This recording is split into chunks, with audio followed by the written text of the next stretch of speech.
my favorite YouTubers is doing a one-day small workshop in LA today, so I decided to go. Haven't done anything like this. Should be really cool and might even learn something about YouTube.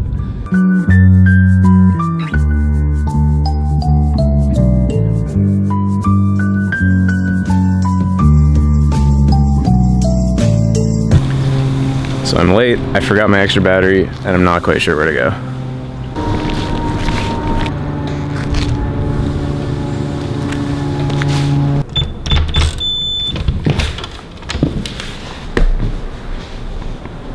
Huh, no one's here. Where'd they go? They went to get coffee, I got here too late. They're coming right back though, but let's check this place out.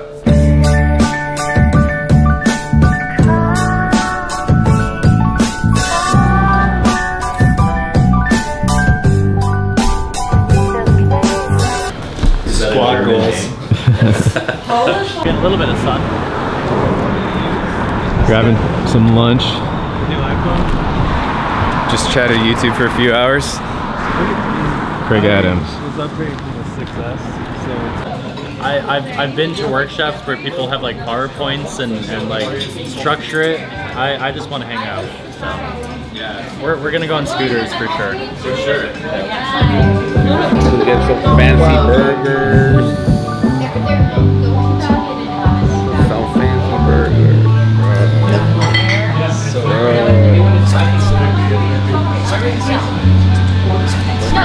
Where are my fries?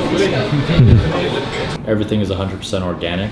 But if you think about it, every single movie theatrical release spends so much money on marketing, like, and they have to. Like, a quarter of their budget is dedicated to putting up stupid posters and trailers and stuff. So, in a sense, I think, why aren't I doing more marketing? For me, I think that would look like the cold email out to other influencers and brands that maybe don't know who I am. But then again, that's like a lot of quantity and not quality.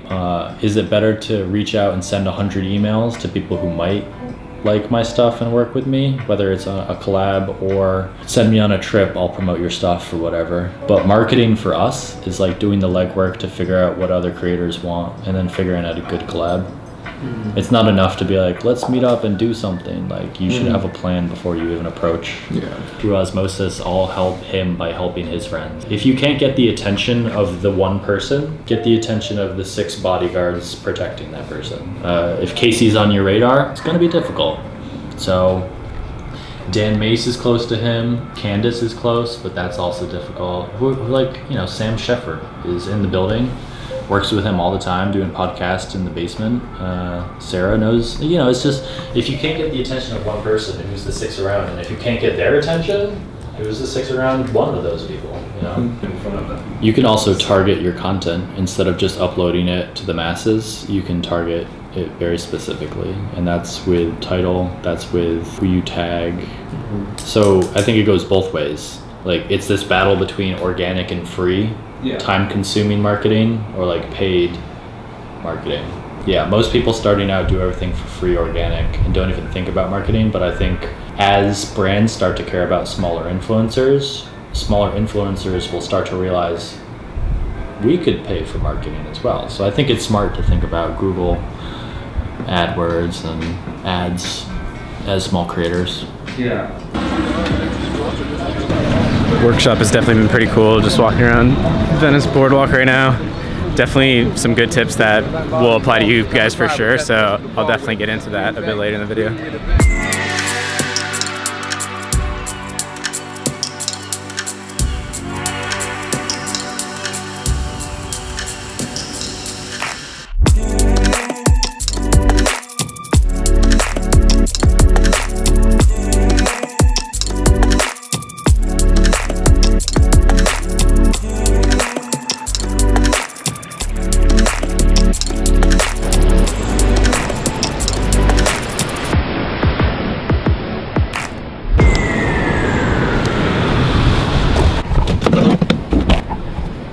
All right, so we just wrapped up. It was awesome. I definitely will give some of these main tips that I picked up. Just finished up with dinner. Also got to meet India. For those people that like have followed Gary Vee for a really long time, she was like the early person on the Ask Gary Vee show. India, I think it's time to get into the show. So that was cool too. Didn't know that was gonna happen. Now back with Jessica, and we of course are stopping at Erewhon real quick before we head back. All right, so back home. Workshop was super cool. I've not really gone to something so small like this, and I went for a few reasons. So first off, Kraig Adams is probably my favorite YouTuber of everybody. His videos are incredibly creative and have insane storytelling, and me being in the business entrepreneurship space, I think something that has made my videos maybe stand out a little from the beginning was that it wasn't just, you know, a webcam and a whiteboard. It was some cinematic B-roll, some element of storytelling. Now I don't think of myself as a creative, as a filmmaker necessarily, but obviously I make videos, so I want to try to, can I put some elements of storytelling and real filmmaking into my videos? I would love to do that. I would love this to be a little more creative while still having tons of actual value that can be put into practice. One of the things we were talking about that, not necessarily for YouTube, but this was probably the biggest piece of advice that really sunk in for me, something that is kind of obvious but I hadn't at least thought of lately, and I think that a lot of you could put this into practice, is that when you are trying to, say, reach out to somebody at maybe the next tier above you, you're trying to, you know, get help, you're trying to work with somebody, you're trying to, you know, have some kind of exchange with somebody, one of the best ways to get that person's attention is to, and this is Kraig's words, is to look at what that person is doing, where they are being the most vulnerable. What is that person doing that is their biggest risk? Like, where is that person maybe like lacking a bit that you could step in and support them and help them out and give them feedback and or encourage them, or just show that you're paying attention and things like that. You know, for example, me and him both on YouTube. If YouTube comments, like, they're amazing, they're incredible, but obviously, like, there's a lot of comments. There's other ways to potentially get an in, like, you know, helping people, helping somebody's friends, helping them on a platform that they're not as big on, like Twitter, or like, you know, getting in touch with these people in places that is not the obvious way, and doing things for them that they didn't even articulate that they needed, but you can identify these ways to help that person, not in a manipulative trying to get something out, but like, where can you just give support and be there? And that even includes paying. Like, for example, I paid to go to this workshop with Kraig because I like everything that Kraig is doing, and therefore that immediately kind of puts me on his radar, gets me in there. So whether you're doing something else that you find out that's more creative and a way to get in, or you literally pay for somebody's program, event, go to their talk, you know, whatever it is, that's a huge way to potentially get in right there. And it was good for me to think about this in the context of YouTube, because I want to take my YouTube to the next level by far. I think that there is so much growth for me to still do here, and, you know, maybe I haven't thought enough about doing collaborations and who I could potentially help or reach out to. I'm just kind of like almost isolating myself in doing this a little bit again, and you know, starting to just, yeah, like, I don't know, maybe that means more collaborations, something like that. You have to figure that out. Overall, it was a really cool format because it was just very casual and just like kind of like just hanging out with a few people. Like, it wasn't a structured workshop of like, I'm gonna teach you A through Z right now, and, you know, get your clipboard ready and take notes and here's your checklist and all that. It was just really hanging around a table and having a conversation. And one reason I was even going was because I'm curious about, maybe I would do something like this, as, you know, me being the teacher of sorts. And I don't know what that would look like. Would it be structured? How many people would it be?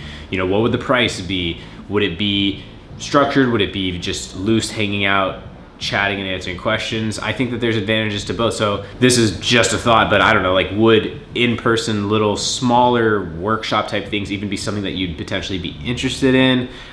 You know, would you want it very like tight, you know, PowerPoint, or would you want more of just this like, let's sit around and talk this through and like have a meaningful still practical, but more of just a casual conversation in a small group, you know, less than 10 people, I would say, or 10 max maybe, I don't really know. But it is something I'm thinking about. I think it could be fun. I think it could bring people that intimate value in person. So it's something I've been playing with in my head, but I don't really know what it would look like. So I guess I'll just throw this out there that if you have thoughts on that, let me know. I would love to consider them. Maybe also what locations, stuff like that as well. But overall, it was a super cool workshop. So thank you to Kraig. Definitely go check out Kraig Adams' channel. It is not FBA, how to make money, but it is a fantastic channel. He's a really interesting, creative, amazing person and filmmaker. And I personally get more excited for when he posts a video than anybody else on YouTube, I would say. And I'm glad he threw this event. I'm glad that I went. It was really cool. It was just fun to also just connect with other people kind of like in the same space on my level, also trying to figure things out here on YouTube. So that was cool, and definitely like some of those valuable points that can be applicable to other areas, like the one I mentioned about how to, you know, get on the radar of certain people. So that's gonna do it for this video. I have no idea what this video is gonna turn out looking like. I hope you really enjoyed it. If you did, please do hit the thumbs up button. There is a free entrepreneur Facebook group, all kinds of other stuff down in the description. Subscribe and hit that bell if you haven't. That way you'll know when I post a new video, when I go live, so you can come in and get your questions answered, all of that. Really appreciate you watching. Really, really, really appreciate it. So thank you, and see you in the next video. If your efficiency is 100%, you're good. But if you're shooting Lake Venice.